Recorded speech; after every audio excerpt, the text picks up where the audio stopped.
Oke, baik, kita lanjutkan lagi setelah tadi kita sudah belajar tentang listening comprehension part B. Right now we are going to continue our lesson. It's about listening comprehension part C. Masih ingat kan ada berapa part di dalam listening? Ya, betul, ada 3, part A, part B, and part C. Kita lihat ya one by one. So the listening comprehension part C. Part C consists of talks. Ya, jadi akan ada talks atau semacam penjelasan, percakapan, bukan percakapan, penjelasan akan sesuatu, akan satu isu. Dan biasanya talks ini jadi panjang ya, percakapannya itu panjang sekali, tidak seperti percakapan dalam part A maupun part B. This part usually considered as the most difficult part, karena percakapannya lebih panjang, penjelasannya lebih panjang, maka biasanya part C ini dikatakan sebagai part yang paling sulit. Talks are 60 to 90 second, jadi percakapannya itu sekitar, atau penjelasan speakingnya itu sekitar 60 sampai 90 detik, and each followed by a number of multiple choice questions. Jadi akan diikuti satu talks itu nanti akan diikuti beberapa pertanyaan. The topics of the talks usually about schools or universities. Jadi percakapannya, topik-topiknya itu akan tentang sekolah, tentang social issue, seni maupun bahasa, ya, dan lain-lain. Nah, ini direction-nya. Ingat, teman-teman harus selalu familiar, harus selalu akrab dengan direction di masing-masing part, sehingga kalian sekali lagi tidak perlu bingung ketika ada direction diputar. Kalian sudah tahu, itu mah direction, pasti menyuruh kita untuk mengarahkan kita untuk mengerjakan soal-soal ini, gitu ya. Coba dicermati di bagian direction ini. In part C, you will hear several talks. Kalian akan mendengar beberapa pembicaraan.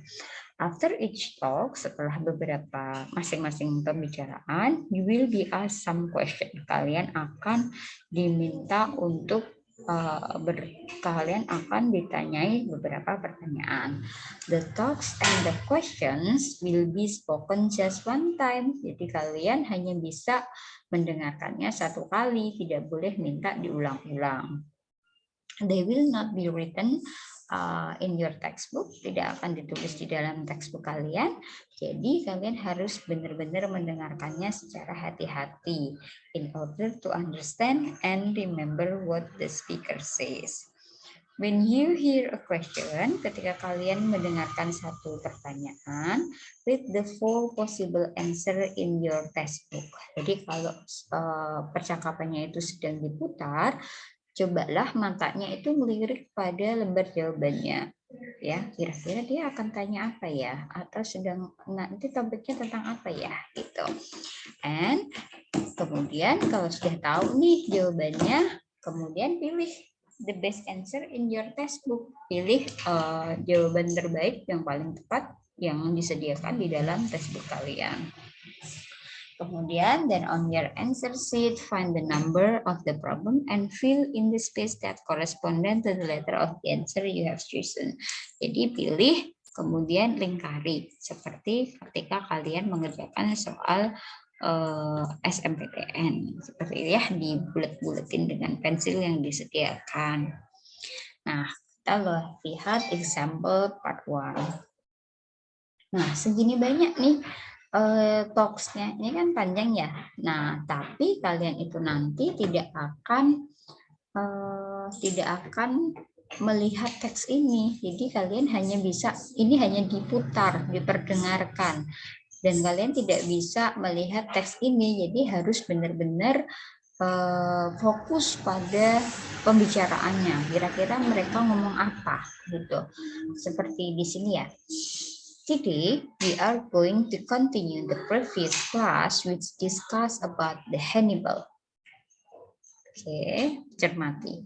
Today, we are going to continue. Kita akan melanjutkan previous class, pelajaran sebelumnya yang dan mendiskusikan tentang Hannibal. Hannibal was the son of great Carthaginian General Hamilcar Barca. The Greek historian Polybius and Roman historian Livy are two primary sources for his life. According to them, Hannibal was taken to Spain by his father and at an early age was made to swear eternal hostility to Rome. From the death of his father in 229 and 228 until his own death about 183. Hannibal's life was one of near constant struggle against the Roman Republic. Hannibal's earliest commands were given to him in the Carthaginian province of Spain by Hasdrubal, son-in-law and successor of Hamilcar. It is clear that Hannibal emerged as a successful officer, for on the assassinations of Hasdrubal in 221, the army proclaimed him at the age 26 its commander-in-chief, and the Carthaginian government quickly ratified his freed appointment. Ya, jadi kalian akan mendengarkan teks ini dibacakan seperti itu. Kalian tidak akan melihat naskahnya atau tulisannya ini di dalam textbook kalian. Nah, setelah itu, setelah teks ini dibacakan, kalian akan ditanya. Dan pertanyaannya itu ada di dalam textbook yang bisa kalian baca di dalam teks kalian. Seperti ini. Ini misalnya adalah salah satu pertanyaan yang berkaitan dengan teks tadi. Oke. The first question, who is probably the speaker? Ingat kalau who berarti dia menanyakan tentang siapa. Who is probably the speaker? Kira-kira speakernya itu tadi siapa? Okay, so in your textbook you will read a politics critics, a lecturer, politik critics itu kritikus politik, a lecturer itu dosen, a lawyer itu ahli hukum, and a scientist itu ilmuwan. Nah, kira-kira menurut kalian jawabannya yang mana? Who is probably the speaker? Kira-kira yang ngomong tadi itu siapa sih? Yes, dosen, a lecturer. Di mana Miss lihatnya cara jawabnya? Kalian bisa lihat di sini. Oke, di kalimat pembukanya. Like this. Today, we are going to continue the previous class which discuss about Hannibal. Ingat kan? Kalau saya biasanya kan bilang ya, today we are going to continue our lesson. Nah, itu. Ini jadi keywordnya. Ya, yang bisa menunjukkan bahwa ini pasti yang ngomong penjelasan tentang ini adalah dosen, karena ini kita akan melanjutkan kelas sebelumnya yang mendiskusikan tentang Hannibal. Jadi jangan bingung-bingung, gampang saja. The answer is B, like this. Nah, ini ya pembahasannya. Kutipan teks yang menyatakan today we are going to continue the previous class menunjukkan bahwa percakapan tersebut berkonteks di sebuah kelas atau pelajaran. Dengan demikian, yang paling mungkin mengucapkan kalimat tersebut adalah seorang dosen atau lecturer. Oke, next. Nah, ini ada contoh soal yang kedua. Oke, listen to a lecture that talks about pollution phenomena. Jadi tiba-tiba nanti kalian akan dengar kalimat ini. Ya, kemudian naratornya atau ini akan kalimat ini atau talks ini akan kalian dengar. Many activities and products of human today are mostly taking part in polluting the world. Jadi katanya banyak aktivitas dan produk-produk manusia, buatan manusia hari ini sebagian besar itu menciptakan polusi di dunia. The use of pesticide, ya, penggunaan pestisida and fertilizer, dan fertilizer itu apa ya, pupuk ya. For example, contohnya, the use of pesticide and fertilizer on farms, di kebun, ya, has increased dramatically over the past 50 years. Jadi penggunaan pupuk dan pestisida itu sudah meningkat secara dramatis selama 50 tahun. Oke.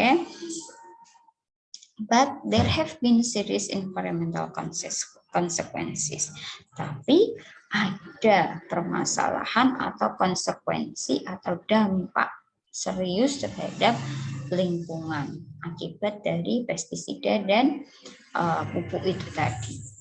Indiscriminate pesticide and fertilizer application may pollute nearby land and water. Ya, jadi bisa memberikan polusi pada tanah juga air, and chemicals may wash into nearby streams, waterways, and groundwater when it rains. Pesticides, pestisida can kill, dapat membunuh non-target organisme yang sebenarnya bukan targetnya untuk dibunuh gitu, tapi karena kena pestisida tadi akhirnya dia ikut terbunuh, including termasuk beneficial insects yang bermanfaat. Kan tidak semua insekta itu